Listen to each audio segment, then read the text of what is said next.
उस कातिल आदमी और घटिया औरत की बेटी है ना? मैंने कहा ना अपनी जबान संभाल कर बात करें, वरना लिहाज नहीं करूंगी, वो तोड़ दूंगी आपका। इसे फौरन हमारे घर से निकाल। इसे यहाँ क्यों लेकर आए हो अली तुम? निकालो इसे यहाँ से। मैं मार डालूंगी इसको, मार डालूंगी मैं इसको। अम्मी मत जाओ जाइए। यहाँ से। सुना तुमने मेरी नसों के सामने ना आई है लड़की? बिल्कुल नहीं। क्यों लेकर आए हो इसे यहाँ? निकालो इसे। सुना तुमने? रिलैक्स रहो, तुम रिलैक्स रहो, समझ गए? रिलैक्स रहो। बात सुनो मानूर,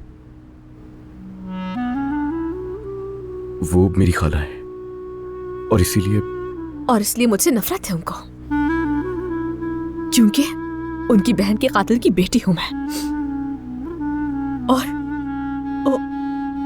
मैं उस दूसरी घटिया औरत की नाजायज औलाद हूं, इसलिए नफरत करती है मुझसे। ये सब देखकर तुम्हें अच्छा लग रहा है? यहाँ मुझे लेकर ही क्यों आए हो? हाँ, देख लिया? सिर्फ आज रात